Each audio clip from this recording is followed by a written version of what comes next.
Students, good morning. और आज हम लोगों का ह्यूमन रिप्रोडक्शन में 18th पीरियड 18वां क्लास। इधर 3-4 दिन से मैं वीडियो नहीं डाल रहा था। इसका दो कारण है। एक तो थोड़ा सा तबीयत भी उतना अच्छा नहीं था, और दूसरा जो मूल कारण था, प्राइम कॉज, कि आप लोग वीडियो देख नहीं रहे। तो जब वीडियो देख ही नहीं रहे आप, तो 3 दिन 4 दिन पर डालेंगे। सिलेबस तो किसी न किसी तरीका से खत्म कर देंगे, लेकिन हम चाह रहे थे कि अल्टरनेट में वीडियो डालता तो सिलेबस भी अच्छे से ठीक होता, क्लियर हो जाता, और आप लोगों का पढ़ाई भी चलता। लेकिन आप लोग देख ही नहीं रहे। लग रहा है कि पढ़ाई के अलावा भी आप लोगों के पास बहुत सारा काम है। तो खैर, मैं जब जिम्मेवारी लिया हूं तो मैं तो सिलेबस खत्म करूंगा ही करूंगा, चाहे जैसे हो। तो let us start the 18th topic in 3rd chapter, human reproduction. ये मैं फिगर आपको पहले से भी बोला था कि बना लेना है, या अगर नहीं बना पाए हैं आप तो एनसीईआरटी का किताब एकदम अभी खोलिए और सामने लेकर के रख लीजिए। इस साइड में जो इम्पोर्टेंट 5-7 इंग्लिश का टर्म है उसको मैंने हिंदी में दे दिया है। आप इसको अपना उतार लीजिएगा। कोशिश यही कीजिएगा कि ये सब चीज आप याद कर लें। स्पेलिंग को हिंदी उन्दी वाला अपना काम चलाने के लिए भी टेम्पररी में अपना कर लीजिए। ये फिगर हम इस तरह से रफ स्केच बनाए हैं। इसमें बहुत सारे चीज को मैंने छोड़ दिया है बनाना, लेकिन जो इम्पोर्टेंट चीज है जिसको समझाने में हमको दिक्कत नहीं होगा, आप लोगों को समझने में दिक्कत नहीं होगा, इसलिए उस चीज को हमने यहाँ पर ड्रा कर दिया है। आप इसको ध्यान से देखते रहिएगा, लेकिन किताब से ही फिगर बनाइएगा जब आप फेयर कीजिएगा। तो चलिए स्टार्ट करते हैं। Male reproductive system. पूरे ह्यूमन में मेल रिप्रोडक्टिव सिस्टम को हम लोग 3 टॉपिक में या 3 हेडिंग में हम लोग इसको बांट सकते हैं।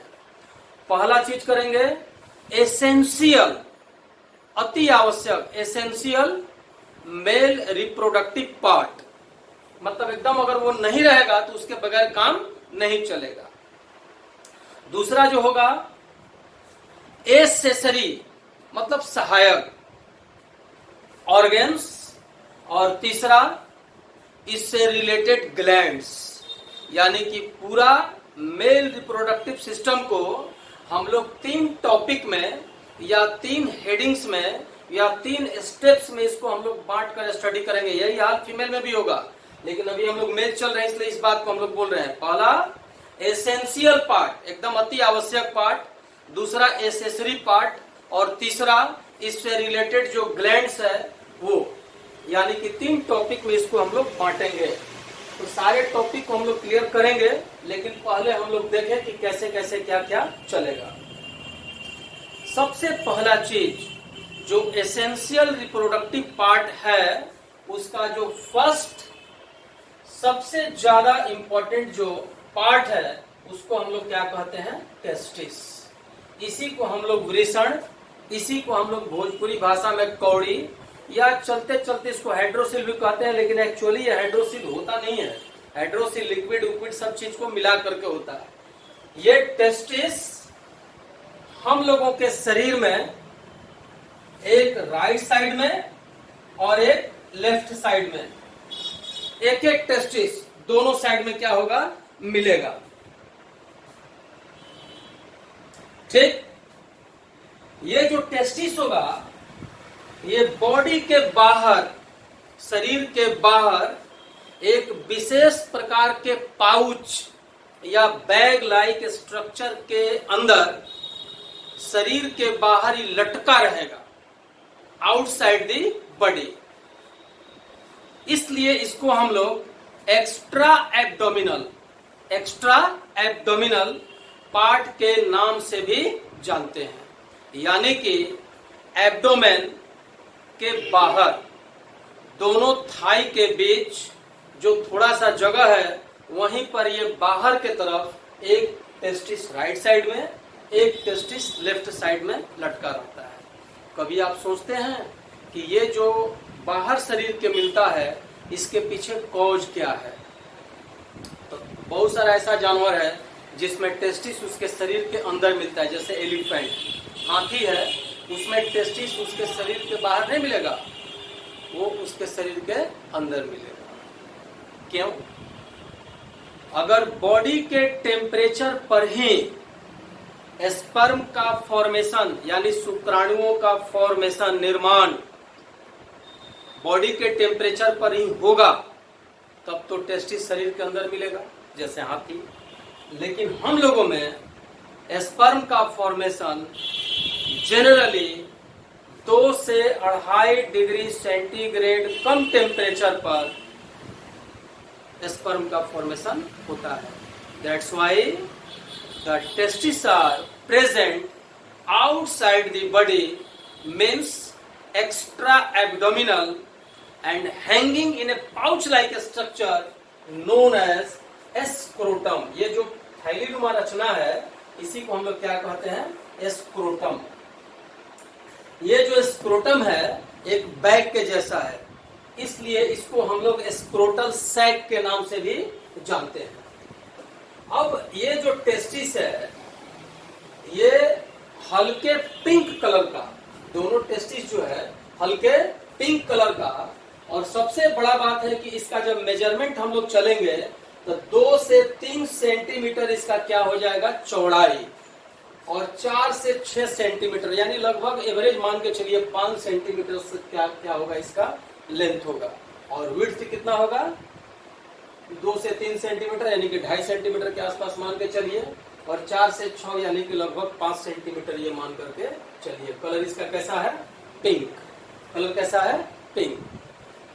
ये टेस्टिस चारों तरफ से एक विशेष प्रकार के टफ कवरिंग के द्वारा घिरा रहेगा। इस टफ कवरिंग को हम लोग क्या कहते हैं? ट्यूनिका अल्बुजिनिया।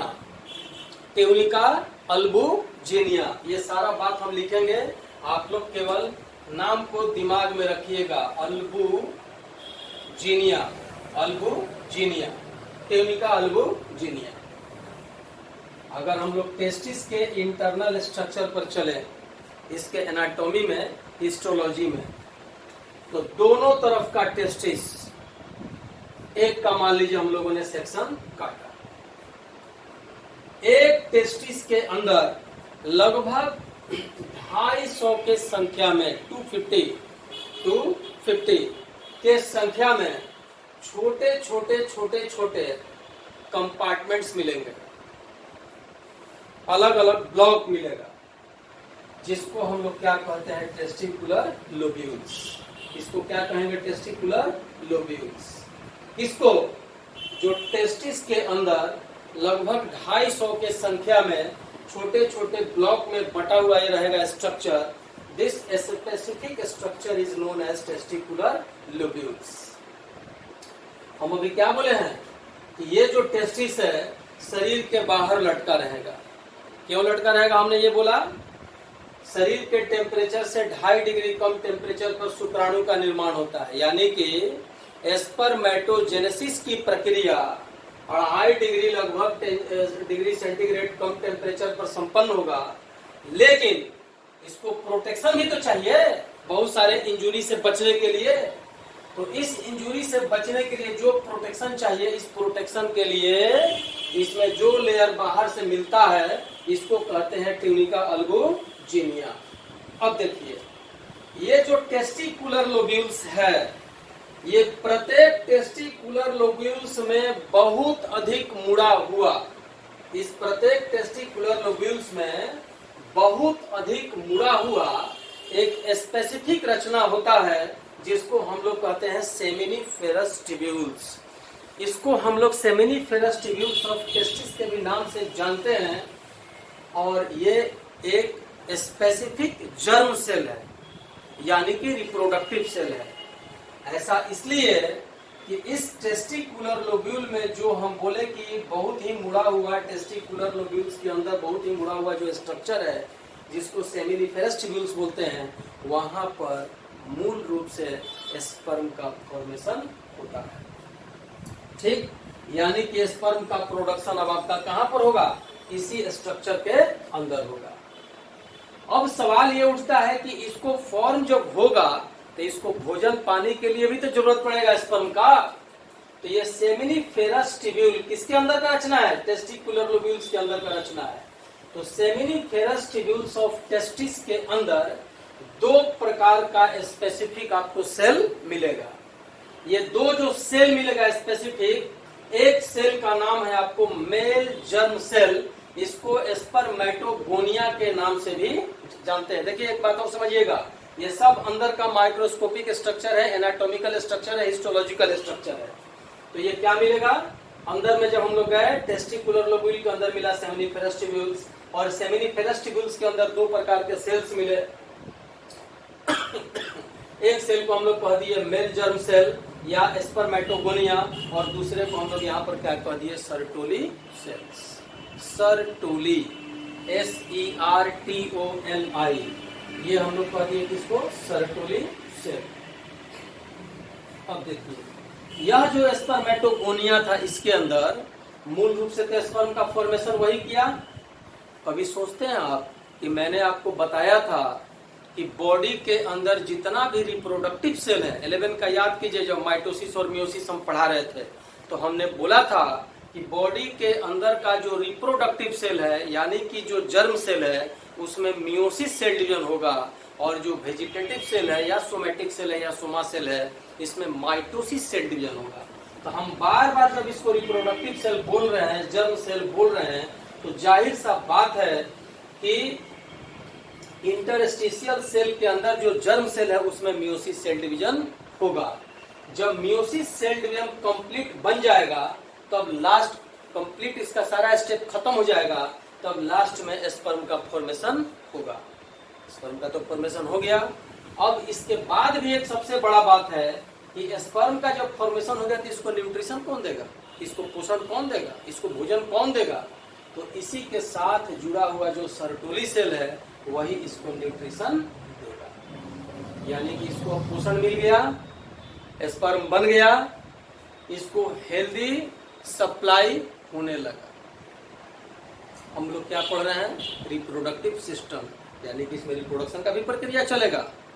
अब ये जो बना हुआ स्पर्म है, अब ये कैरी होगा किसके द्वारा? तो ये दोनों साइड में, दोनों टेस्टिस के साइड में बहुत अधिक मुड़ा हुआ विशेष प्रकार का ट्यूबुलर स्ट्रक्चर होता है, यानी कि सेमिनिफेरस ट्यूब्यूल्स के बाहर होता है, और इसमें जो स्पेस होता है इसको कहते हैं हम लोग इंटरस्टिशियल स्पेस। और इस खाली स्पेस में, इंटरस्टिशियल स्पेस में बहुत सारे खून के नलिका मिलेंगे, यानी कि ब्लड वेसल्स मिलेंगे, और इसी स्पेस में, यानी कि इंटरस्टिशियल स्पेस में इंटरस्टिशियल सेल्स मिलेगा। ठीक, तो मूल रूप से इंटरस्टिशियल सेल ही क्या है? जर्म सेल है। और यहां से एक विशेष प्रकार का हार्मोन निकलेगा। इस, और ये जो इंटरस्टिशियल सेल, इसको हम लोग लेडिक सेल के नाम से भी जानते हैं, लेडिक सेल। और ये जो हार्मोन निकलेगा, इसको हम लोग क्या कहते हैं? एंड्रोजेन्स। तो याद कीजिएगा, यहां से जो हार्मोन निकला एंड्रोजेन, और ये एंड्रोजेन का मुख्य हार्मोन है टेस्टोस्टेरोन। ये जो टेस्टोस्टेरोन का यहाँ से अगर सिक्रीशन नहीं होगा, तो जान लीजिएगा कि रिप्रोडक्शन के प्रक्रिया को कंप्लीट संपन्न होने में बहुत ज्यादा प्रॉब्लम होगा। यानी कि ये टेस्टिसे में क्या निकला? टेस्टोस्टेरोन।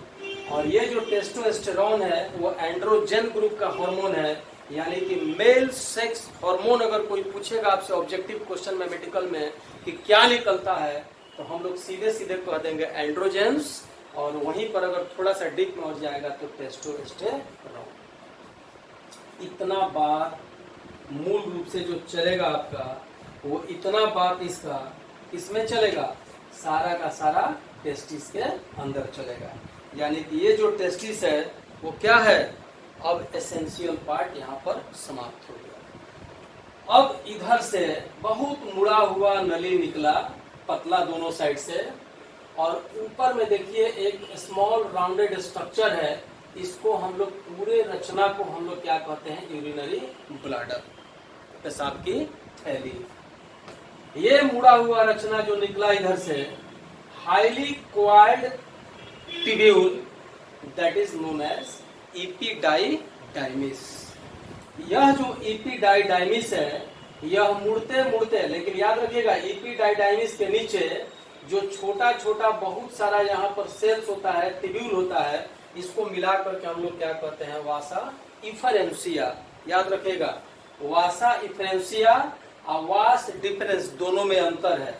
वासा इफरेंसिया अभी टेस्टिस से सटा हुआ रचना है, इपिडाइडाइमिस यहाँ से पतला क्वाइल टिब्यूल निकला वो हुआ, और ये टिब्यूल जो ऊपर की तरफ कैरी होकर के जाता है, इसी को कहते हैं हम लोग वास डिफरेंस, या इसी को हम लोग कहते हैं स्पर्म डक्ट।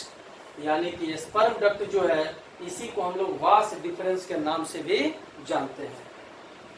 अब देखिए, ये जो वास डिफरेंस यहाँ से फिर चलेगा और चलते चलते चलते चलते यूरिनरी ब्लैडर के पीछे से होते हुए ये जिस स्पेसिफिक रचना में खुलता है, इसको कहते हैं हम लोग seminal vesicle.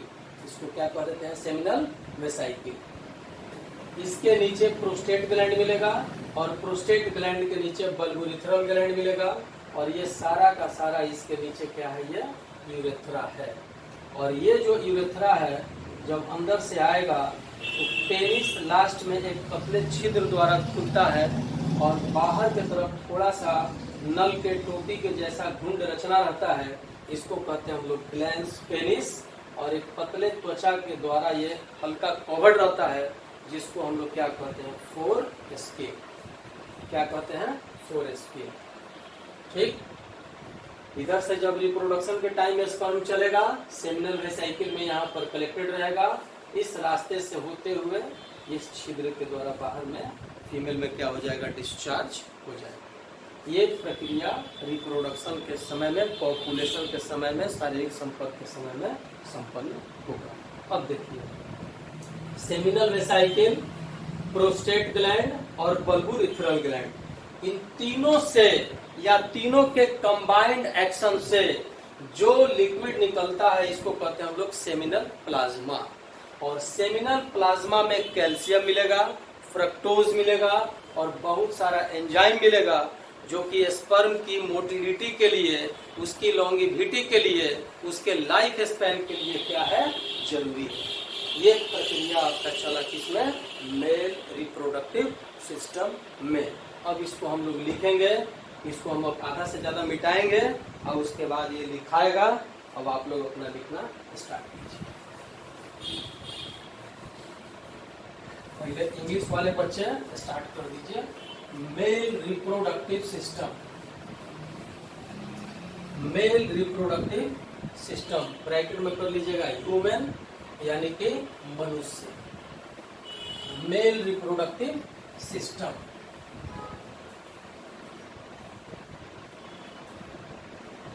Male reproductive system. Hindi वाले बच्चे लिखिए उसी के नीचे, मनुष्य में नर प्रजनन तंत्र, मेल रिप्रोडक्टिव सिस्टम। हिंदी में लिख लीजिए, मनुष्य में नर प्रजनन तंत्र। Male reproductive system, male reproductive system may be studied under three headings,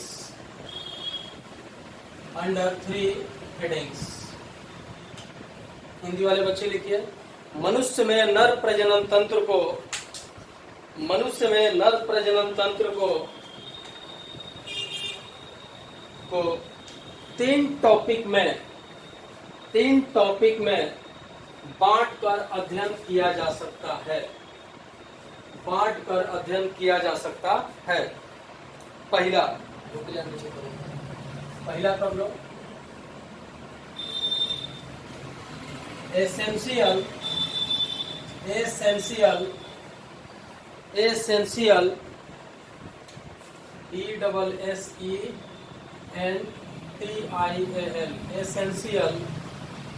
male reproductive part.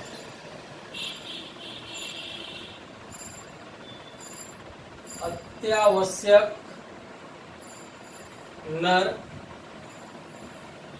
प्रजनन भाग, अत्यावश्यक नर प्रजनन भाग। दूसरा कर लो, एसेसरी पार्ट्स, इसको कहते हैं हम लोग सहायक भाग। और तीसरा हम लोग कहते हैं ग्लैंड्स,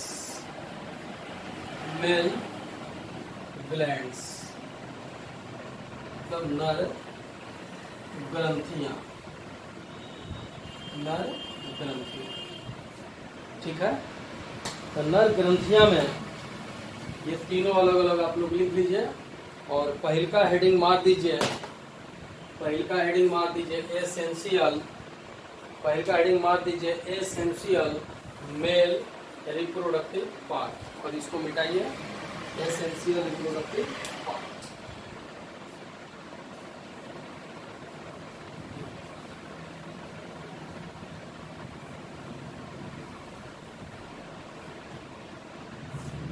एसेंशियल रिप्रोडक्टिव पार्ट, पहले अंग्रेजी वाले बच्चे लिखिए। इट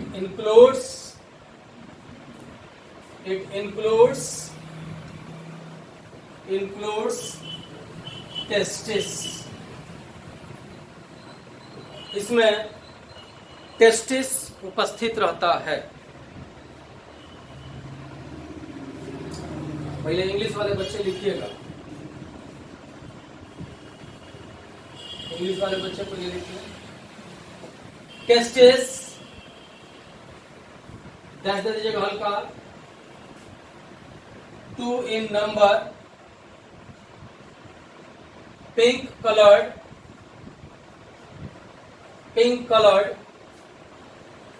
and extra abdominal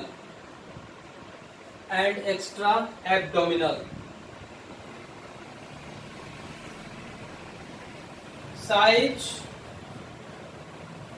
4 से 6 सेंटीमीटर इन लेंथ और 2 से 3 सेंटीमीटर इन विड्थ, 2 से 3 सेंटीमीटर इन विड्थ। चलिए हिंदी वाले बच्चे लिखिए, टेस्टिस, टेस्टिस का हिंदी लिख लीजिएगा वृषण। टेस्टिस 2 की संख्या में होते हैं, 2 की संख्या में होते हैं, कौमा, ये गुलाबी रंग के, ये गुलाबी रंग के तथा, ये गुलाबी रंग के तथा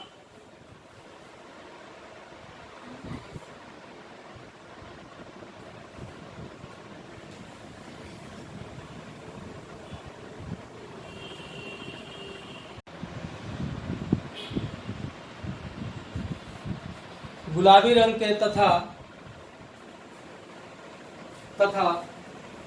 उदर गुहा के बाहर, उदर गुहा के बाहर, उदर गुहा के बाहर, उदर गुहा के बाहर लटके रहते हैं, लटके रहते हैं। ये 4 से 6 सेंटीमीटर लंबाई के, 4 से 6 सेंटीमीटर लंबाई के तथा 2 से 3 सेंटीमीटर चौड़ाई, 2 से 3 सेंटीमीटर चौड़ाई के होते हैं, होते हैं। इसी में लिखते जाइएगा पारा चेंज करके। पहले अब इंग्लिश वाले बच्चे लिखिए, दूसरा नंबर पॉइंट कर लीजिएगा, टेस्टिस को कर लीजिएगा ए का ही हो गया फर्स्ट, ए का फर्स्ट और ए का करिए सेकंड, ए का सेकंड लिखो। Present, present outside the body, outside the body, outside the body, because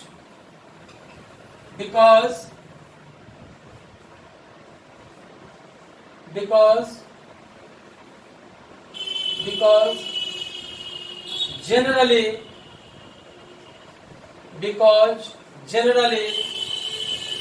2 to 2.5 degree centigrade lesser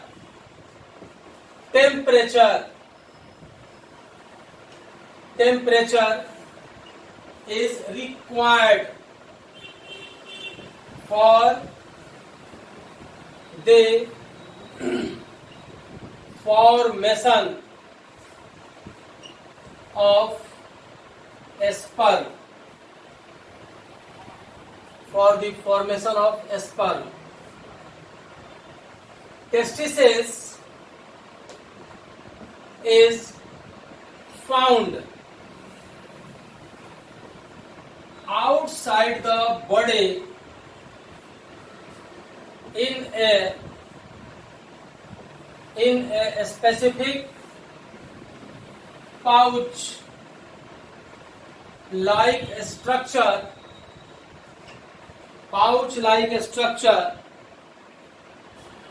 known as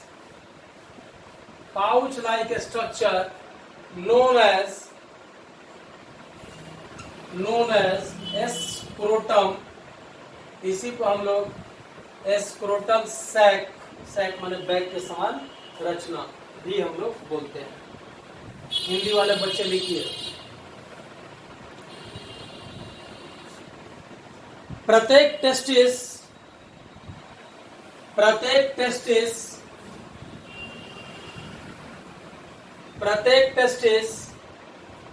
दोनों स्पेलिंग होता है TESTISV और TESV. प्रत्येक टेस्टिस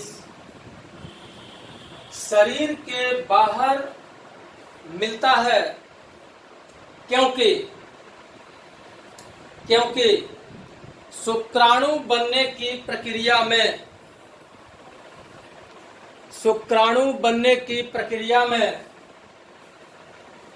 2 से 2.5 डिग्री सेंटीग्रेड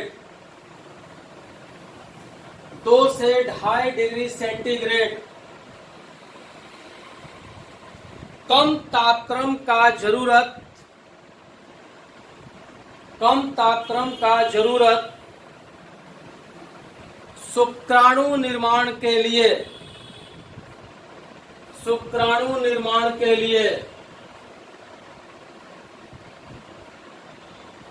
पड़ता है. शुक्राणु निर्माण की प्रक्रिया को स्पर्मेटोजेनेसिस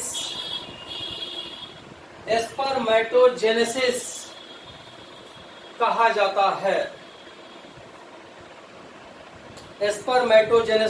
जाता है. थर्ड, इंग्लिश वाले बच्चे लिखिएगा. लिखो. Each testis is enclosed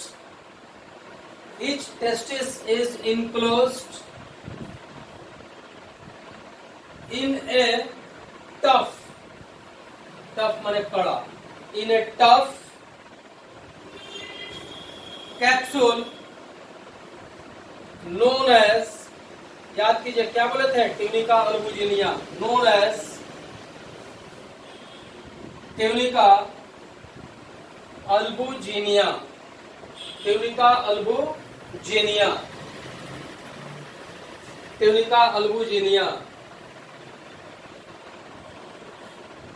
यहीं पर लिख लीजिएगा. Testis has internally nearly 250 chambers 250 chambers, 250 chambers known as testicular,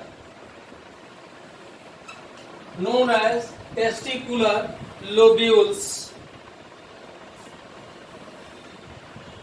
testicular lobules, known as testicular lobules, testicular lobules. Each lobule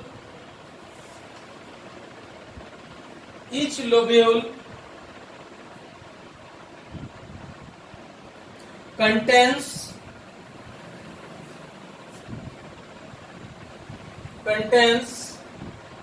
long coiled structure known as seminiferous tubules.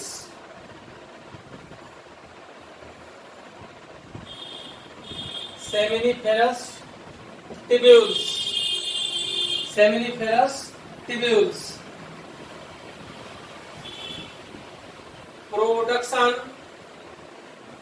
of sperms take place here. चलिए अब हिंदी वाले बच्चे लिखिए। प्रत्येक testis, Hindi वाले बच्चे start कीजिए। प्रत्येक टेस्टिस एक विशेष प्रकार के कड़े,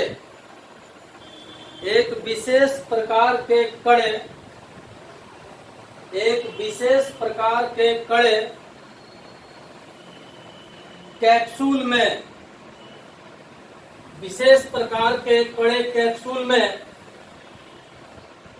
बंद रहते हैं, जिसे, और हिंदी में लिखिएगा, ट्यूनिका अल्बुजिनिया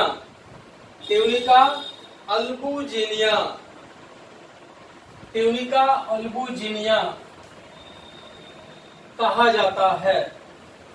ट्यूनिका अल्बुजिनिया कहा जाता है। टेस्टिस में अंदर के तरफ लगभग 250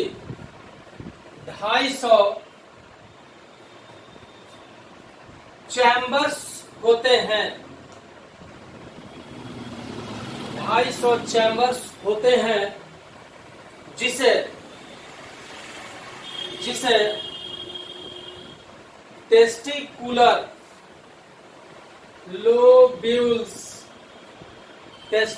लोब्यूल्स कहा जाता है।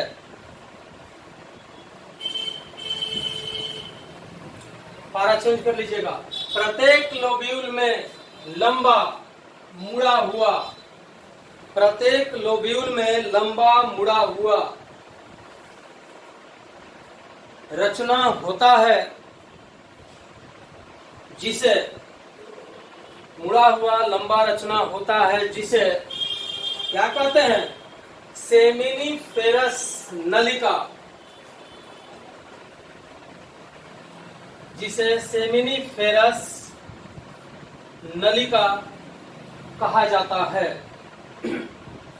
सेमिनिफेरस नलिका कहा जाता है।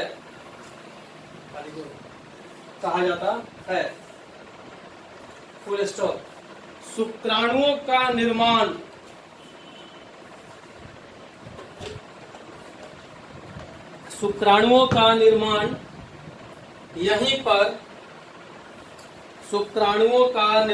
यहीं पर संपन्न होता है। शुक्राणुओं का निर्माण यहीं पर संपन्न होता है। चौथा पॉइंट आ जाइए, 4th पॉइंट, यहीं पर संपन्न होता है। 4th पॉइंट आ जाइए। हम क्या बोले थे कि सेमिनिफेरस नलिका में अंदर के तरफ क्या मिलेगा? जर्म सेल तो लिख लो इन seminiferous, in seminiferous tubules, seminiferous tubules, two types of cells are found. Cells are found known as male germ cell. Male germ cell, इसी को याद कीजिए, क्या बोले हैं? स्पर्मेटोगोनिया, स्पर्मेटोगोनिया,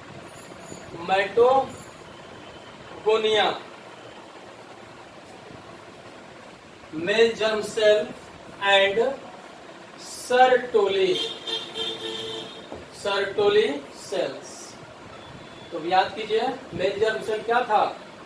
बनाता था, और ये सर्टोली सेल उसको क्या देता था? पोषण।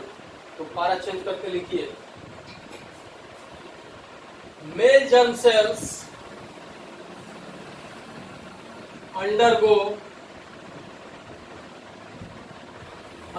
the process of meiosis, cell division, and finally forms sperm। इसी को क्या कहते हैं? spermatozoa।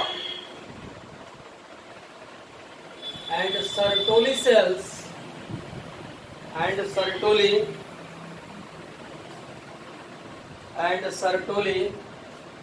cells provide nutrition to them, THEM, to them। लिखिए, हिंदी वाले बच्चे लिखिए, सेमिनिफेरस नलिका में दो प्रकार के कोशिका हल्का डैश नर जर्म कोशिका अर्थात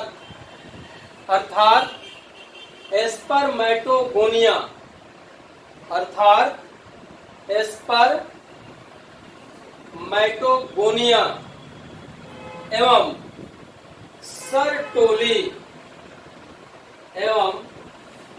सर्टोली कोशिका मिलते हैं। फुल स्टॉप, पारा चेंज। नर जर्म कोशिका में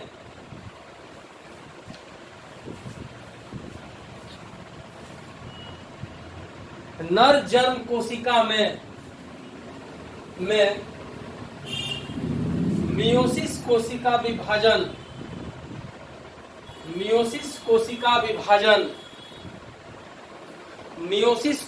विभाजन का प्रक्रिया संपन्न होता है। मियोसिस कोशिका विभाजन का प्रक्रिया संपन्न होता है और अंत में शुक्राणुओं का निर्माण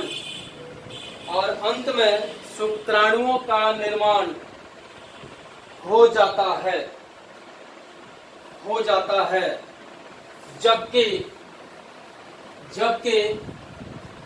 सर्टोली कोशिका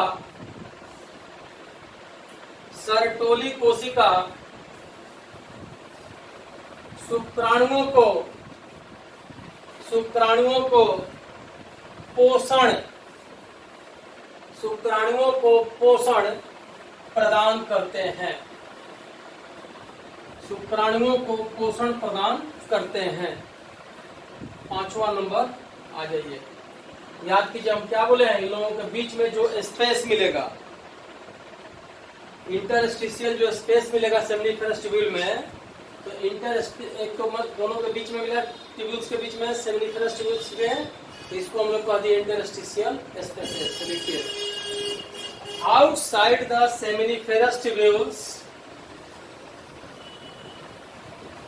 outside the seminiferous tubules, outside the seminiferous tubules, interstitial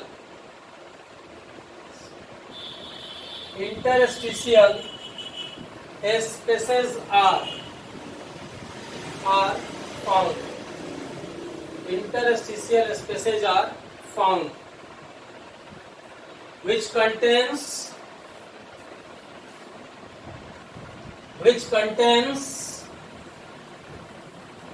blood vessels,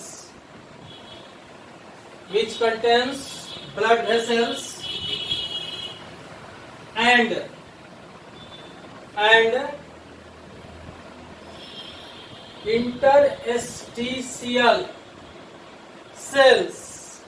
interstitial cells,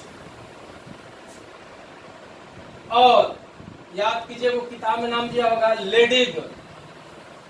Leydig cells, इसको लीडिग भी बोला है लेकिन लेडिग सेल्स ये कहला जाए। लेडिग सेल्स ये क्या करेगा, पहले अच्छा लिख लीजिए, हिंदी वाले बच्चे लिखिए, सेमिनिफेरस नलिका के बाहर, सेमिनिफेरस नलिका के बाहर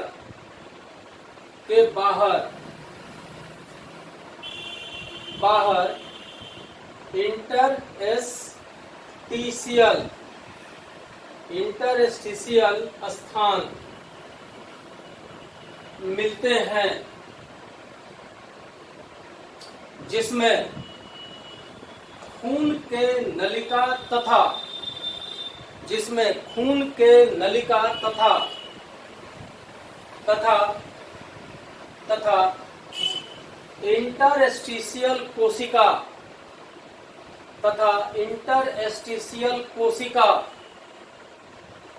इंटरस्टिशियल कोशिका मिलते हैं, जिसे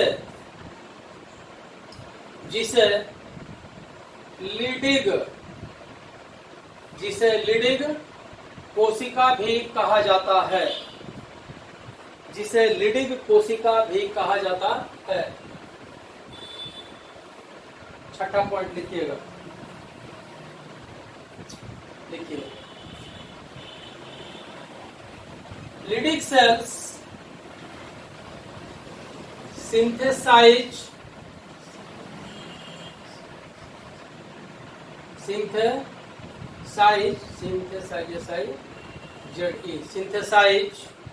Leydig cells synthesize testicular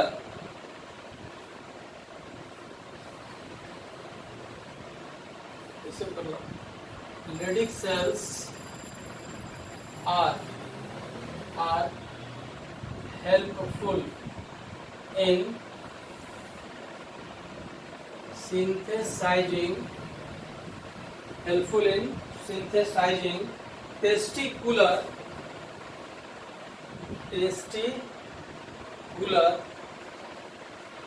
hormones known as androgens. एकदम इम्पोर्टेंट रखिएगा इस चीज को, एंड्रोजेंस लिख लीजिए, हिंदी वाले बच्चे लिखो। लेडिग कोशिका मुख्य रूप से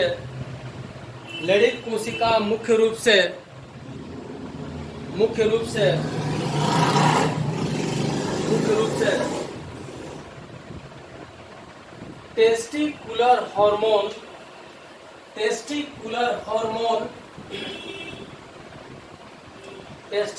हार्मोन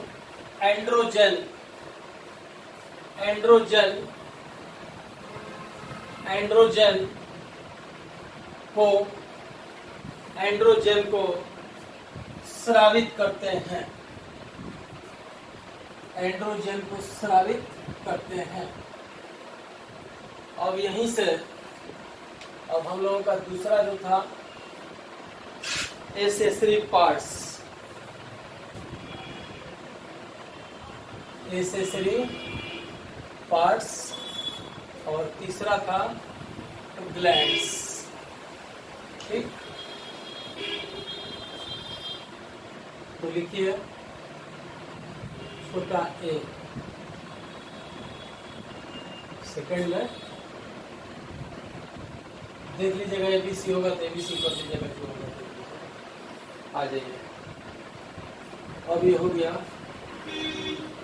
रेटी टेस्टिस, रेटी टेस्टिस लिखिए।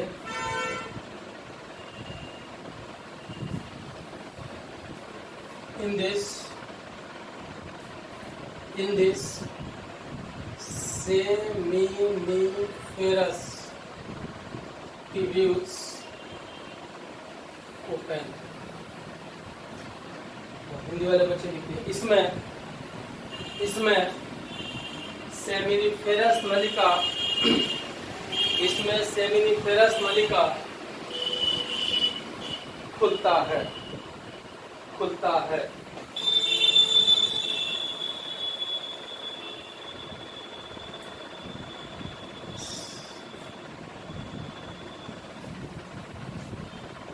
वास इफरेंसिया, हिंदी वाले बच्चे इसमें लिख लीजिए। फ्रॉम रेटी testis,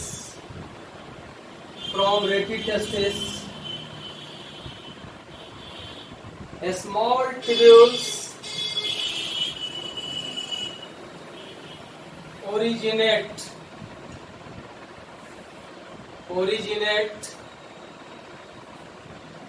known as vas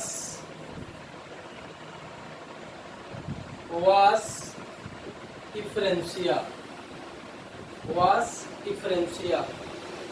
Hindi वाले बच्चे लिखिए। रेटी टेस्टिस से छोटे छोटे नलिका, रेटी टेस्टिस से छोटे छोटे नलिका उत्पन्न होते हैं, जिसे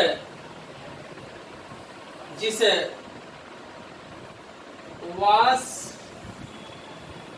इफरेंसिया कहा जाता है। वास इफरेंसिया कहा जाता है। सी कर लीजिए, EP डाइमिस।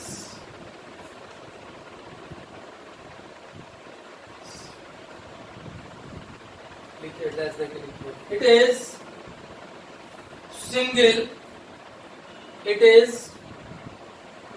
single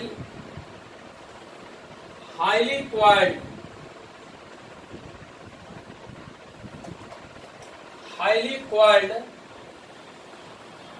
tubule, single highly coiled tubule, nearly 6 meter long, and originate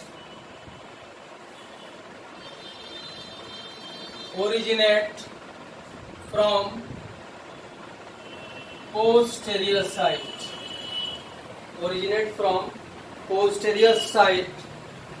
of testis,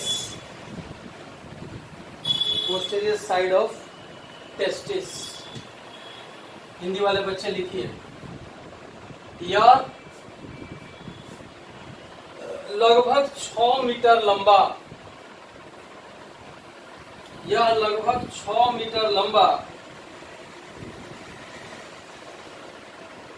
एक नलिका होता है,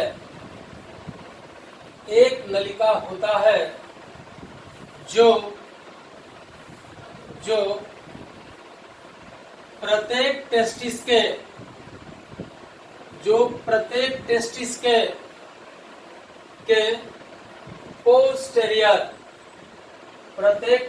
के पोस्टेरियर भाग से निकलता है।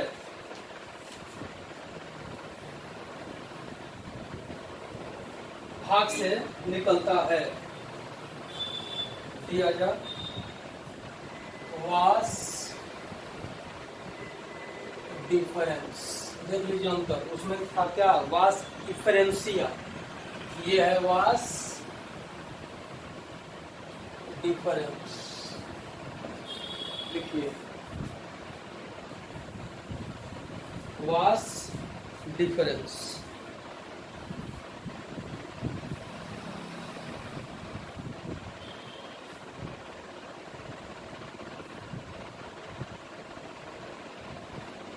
देखा epididymis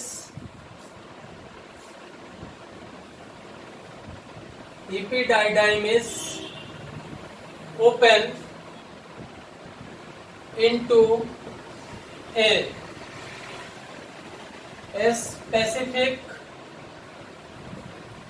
into a specific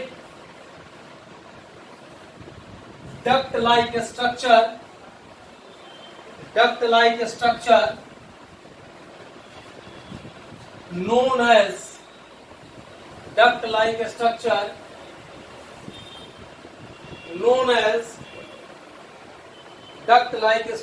known as vas deferens or sperm duct it carries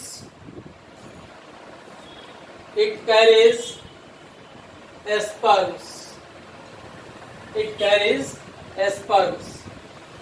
इसको हम लोग स्पर्मेटोजोआ, स्पर्म को स्पर्मेटोजोआ भी कहते हैं हम लोग। लिखिए देखो इपीडायडाइमिस, हिंदी वाले बच्चे लिखे इपीडायडाइमिस एक विशेष प्रकार के नलिका में खुलता है,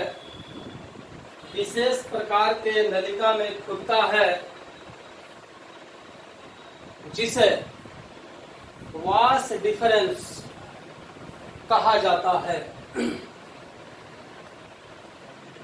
यह शुक्राणुओं को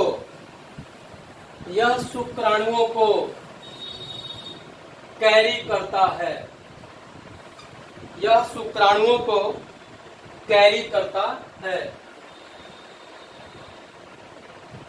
और सेमिनल वेसाइकिल में ला देता है। अगला पॉइंट कर लीजिए urethra. It is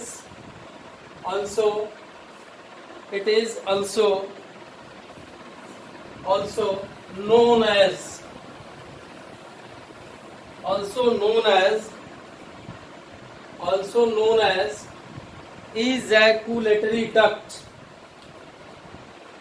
known as ejaculatory duct, also known as ejaculatory duct। इसी में लिख लीजिएगा it opens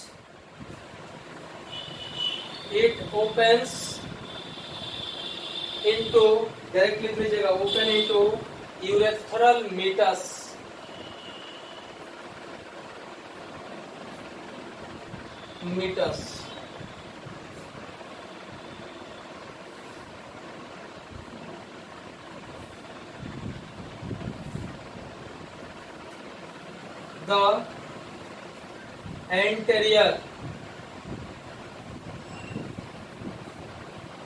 the anterior part of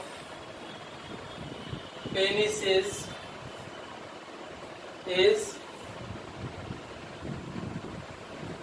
somewhat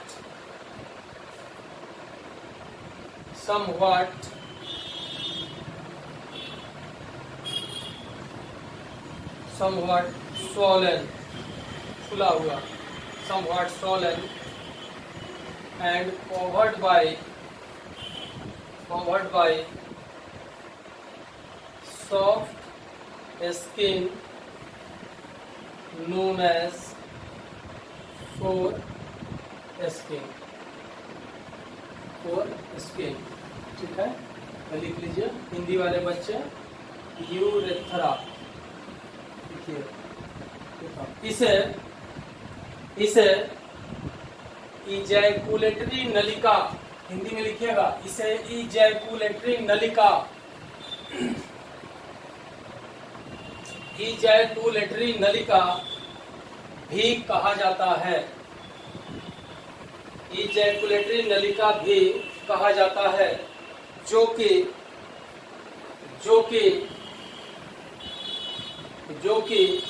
urethral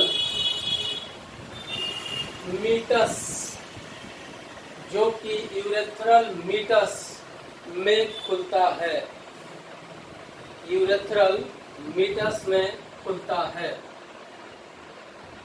खुलता है। वहीं पर नीचे घेर लीजिएगा, घेर करके लिख लीजिएगा। पेनिस का अग्रसिरा, पेनिस का अग्रसिरा थोड़ा फूला रहता है, थोड़ा फूला रहता है, जिसे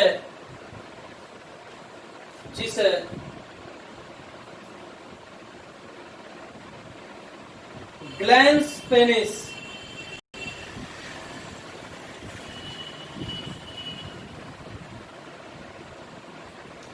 जिसे ग्लैंस पेनिस कहा जाता है। किताब में निकाल लीजिएगा, ये फोटो बना लीजिएगा। 3.1 का बी, 3.1 का बी, इंग्लिश वाले बच्चे पेज नंबर 43, पेज नंबर 43, और हिंदी वाले बच्चे पेज नंबर 46, पेज नंबर 46, जिसे ग्लैंस पेनिस कहा जाता है। यह पतले त्वचा द्वारा, यह पतले त्वचा द्वारा घिरा रहता है, जिसे फोर स्किन, स्पेलिंग देख लीजिएगा, FORE, जिसे फोर स्किन कहा जाता है, जिसे फोर स्किन कहा जाता है, फोर स्किन कहा जाता है। अब हेडिंग मार दीजिए, इसमें दो तीन जो इंपॉर्टेंट ग्लैंड है उसका नाम लिख लीजिए, वो बहुत जरूरी है। या पहला था ग्लैंड्स में सेमिनल वेसाइकिल, हिंदी इंग्लिश सब बच्चे लिखेगा। Seminal vesicle, prostate gland, prostate gland, और एक तीसरा था बल्बुथरल, बल्ब्यूरिथरल ग्लैंड, ठीक है। इन तीनों को घेर दीजिएगा, और इन तीनों से क्या निकलता है? Seminal plasma. याद रखिएगा, इसमें क्या क्या मिलेगा? इसमें मिलेगा कैल्शियम प्लस फ्रक्टोज और प्लस कुछ विशेष, है ना, some specific enzymes, some specific enzymes इसमें मिलेंगे। हिंदी इंग्लिश सब बच्चा इसमें लिख लीजिए। इसको कहते हैं हम लोग सेमिनल वेसाइकल, और इसको कहते हैं हम लोग प्रोस्टेट ग्रंथि, और ये है बल्बुरिथरल ग्रंथि।